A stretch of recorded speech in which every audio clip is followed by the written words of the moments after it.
Hello student, I welcome you all to this class. Here we'll study a lesson for students of class 9th from English. This is a poem from your Beehive book. The title is On Killing a Tree, written by Jeev Patel. सबसे पहले इसकी introduction देखते हैं. Title से ही हमें पता चल रहा है the poem is about cutting trees. And the poet is very sensitive. He wants to tell us that even if you cut a tree, अगर आप एक पेड़ को काट भी देते हैं तो वो पेड़ मरता नहीं है. He says कि जहां से आपने पेड़ को काटा है वहीं से धीरे धीरे उसकी नई ब्रांचेस उगने लग जाती हैं और वो पेड़ फिर से उग जाता है. And then he goes in the detail, जैसे कि हम किसी चीज की हाउ टू डू लिस्ट बताते हैं, क्या स्टेप्स है किसी चीज को करने के. He is detailing that what are the steps involved in killing a tree. अगर आप सिर्फ एक पेड़ को काट देते हैं उससे वो मरता नहीं है. एक पेड़ को मारने में और भी चीजें और भी स्टेप्स इन्वॉल्व हैं और उन्हें डिटेल में वो बताते हैं. उनका पर्पस ये है लोगों को सेंसिटाइज करने का, लोगों को इमोशनल फील कराने का कि पेड़ भी एक लिविंग थिंग है और इसे ना काटें. और इसी वजह से उन्होंने इतनी डिटेल में ये सारी बातें बताई हैं कि एक पेड़ कैसे मरता है. With this, let us begin with the poem. Let us read it and I'll explain it to you. हम difficult words के meanings भी देखेंगे और बाद में हम इसके literary devices भी discuss करेंगे. Stanza 1. It takes much time to kill a tree. Not a simple jab of the knife will do it. It has grown slowly, consuming the earth, rising out of it, feeding upon its crust, absorbing years of sunlight, air, water, and out of its leprous hide, sprouting leaves. सबसे पहले meanings देखते हैं. जैब का meaning है a sudden rough blow. एकदम से, जैसे यहाँ पर आप देख सकते हैं, ये कुल्हाड़ी के साथ पेड़ पर अटैक कर रहा है, उसे हिट कर रहा है, उसे काटने की कोशिश कर रहा है. That is a jab. Leprous hide means discoloured bark. पेड़ों की जो बार्क होती है, जो मेन इसकी जो ट्रंक है, उसका जो कलर है वो डिसकलर्ड होता है, कहीं से डार्क ब्राउन, कहीं से लाइट ब्राउन, पैची सा. तो उसे पोएट ने लेपरस हाइड कहा है. Leprous hide means your skin.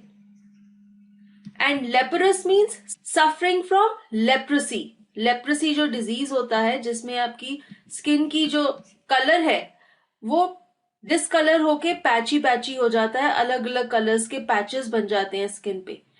तो यहाँ पर पोइट कह रहे हैं कि जो पेड़ की ट्रंक है वो एक लेपरस हाइड है, क्योंकि उसकी जो स्किन का कलर है वो पैची पैची हो जाता है, जैसे कोई इंसान का जब वो लेप्रेसी से सफर कर रहा होता है. Sprouting means growing. Ugna. Now in this stanza, the poet says, it takes much time to kill a tree. Not a simple jab of the knife will do it. वो कहते हैं कि एक पेड़ को मारने में बहुत वक्त लगता है. अगर आप सिर्फ एक बार अपने नाइफ के साथ या कुल्हाड़ी के साथ उसको जैब करेंगे, ब्लो करेंगे, हिट करेंगे, तो उससे पेड़ मरता नहीं है. It has grown slowly, consuming the earth, rising out of it, feeding upon its crust, absorbing years of sunlight, air, water, and out of its leprous hide, sprouting leaves. अब यहाँ पर वो क्या बता रहे हैं कि पेड़ को उगने में बहुत वक्त लगता है. धीरे धीरे धरती के अंदर से न्यूट्रिएंट्स लेके, मिनरल्स लेके ये पेड़ इतना विशाल बनता है, इतना बड़ा बनता है. तो अर्थ की क्रस्ट में से जो भी न्यूट्रिएंट्स हैं वो लेकर धीरे धीरे ये पेड़ एक छोटे से पौधे से बड़ा होकर इतना बड़ा पेड़ बन जाता है. और वो कितने सालों तक सनलाइट एब्जॉर्ब करता है, हवा पानी लेता है और अपनी इतनी मोटी ट्रंक बनाता है जिसमें से छोटे छोटे पत्ते निकलते हैं. So in this stanza, the poet tells us that it is not easy to kill a tree. ऐसा नहीं है कि आपने एक बारी कुल्हाड़ी मारी और पेड़ मर गया, क्योंकि पेड़ को उगने में बहुत साल लगे हैं. उसने अर्थ से बहुत सारे न्यूट्रिएंट्स लिए हैं, बहुत सारी सनलाइट ली है, सालों तक हवा पानी लेकर वो इतना विशाल पेड़ बना है. और ऐसे मत सोचिए कि इतना आसान है उसे मारना. Next stanza he says, so hack and chop, but this alone won't do it. Not so much pain will do it. The bleeding bark will heal, and from close to the ground will rise curled green twigs, miniature boughs, which if unchecked will expand again to former size. Hack means to cut roughly by striking heavy blows. जोर जोर से कुल्हाड़ी की blows मार मार कर उसे मोटे मोटे टुकड़ों में काट देना, उसे कहते हैं hack and chop. Bleeding means, bleeding relates to blood. जब आपकी बॉडी में से ब्लड निकल रहा होता है उसे हम कहते हैं ब्लीडिंग. यहां पर पोएट कह रहे हैं द ब्लीडिंग बार्क, तो वो पेड़ की ट्रंक में से जो सैप निकलता है, सैप होता है जब हम पेड़ को काटते हैं उसकी टहनी में से एक लिक्विड निकलता है बाहर, उसे सैप कहते हैं.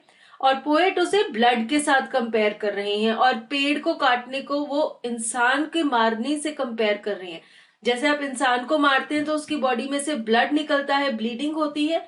पोएट यहाँ पर कह रहे हैं कि जब पेड़ को भी कोई काटता है उसमें से जो सैप निकलता है वो पेड़ का खून होता है और पेड़ ब्लीड कर रहा होता है. हील मीन्स रिकवर करना. कोई भी जो चोट है, जख्म है, जब वो ठीक हो रहा होता है हम कहते हैं वो हील कर रहा है. ट्विग्स मीन्स छोटी छोटी टहनियां, छोटे छोटे ब्रांचेस, और boughs means branches. And miniature means very tiny and small. In this stanza, the poet is saying that if you will just hack and chop the tree, this won't do it. Won't do what? It will not kill the tree. अगर simply आप पेड़ को hack करें, उसे hit करें और उसके छोटे छोटे टुकड़े काट दें, उससे पेड़ मरेगा नहीं. क्योंकि जो उसकी बार्क में से ब्लीडिंग हो रही है, जो सैप निकल रहा है, वो धीरे धीरे हील हो जाएगा, वो जख्म धीरे धीरे भर जाएगा और वहीं से ये जो जगह है जहां से आपने पेड़ को काटा है, यहीं से दोबारा से छोटी छोटी टहनियां उगने लग जाएंगी. और अगर आप उनको नहीं काटोगे तो धीरे धीरे क्या होगा, वो टहनियां बड़ी हो जाएंगी और एक दिन वो भी पेड़ बन जाएंगी. So in this stanza the poet is saying that if you simply cut the tree and chop it into pieces, that will not kill the tree. He wants to say that cutting is different from killing the tree. He says, although you will cut a tree from one point, but what will happen after some time? The sap which is coming out of the tree, that wound will heal with the passage of time. And then small tiny branches will start growing from that place. And if you will not cut them, then one day with the passage of time, they will again grow into big trees. Let us see the next stanza. No. The root is to be pulled out of the anchoring earth. It is to be roped, tied and pulled out, snapped out or pulled out entirely, out from the earth cave and the strength of the tree exposed. The source, wide and wet, the most sensitive hidden for years inside the earth.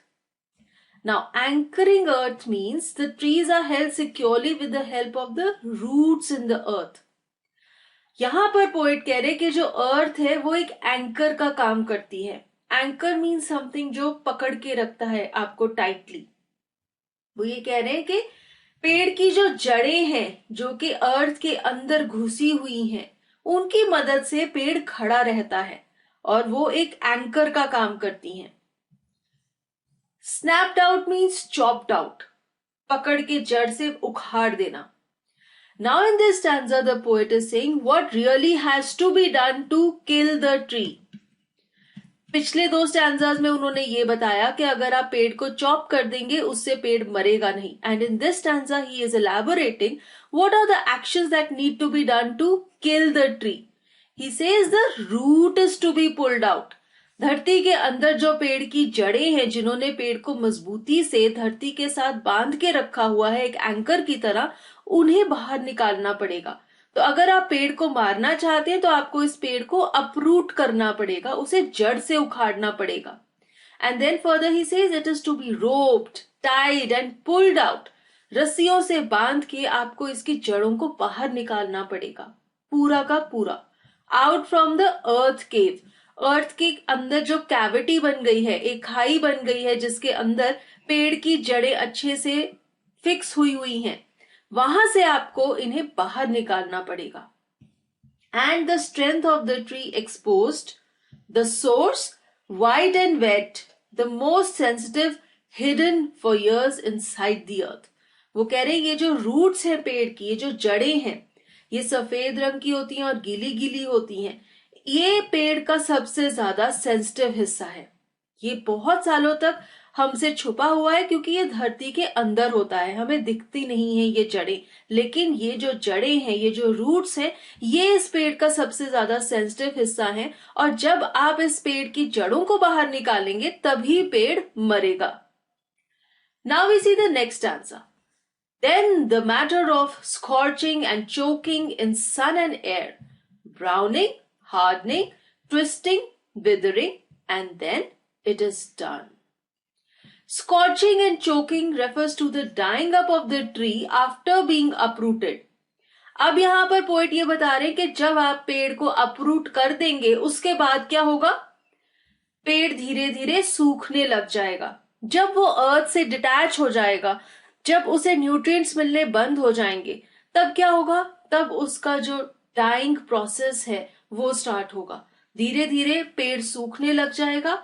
धूप और हवा जब उस पर पड़ेगी तो धीरे धीरे उसका रंग ब्राउन होता जाएगा, वो हार्ड होता जाएगा, विदर करता जाएगा। विदर मीन्स मुरझाना।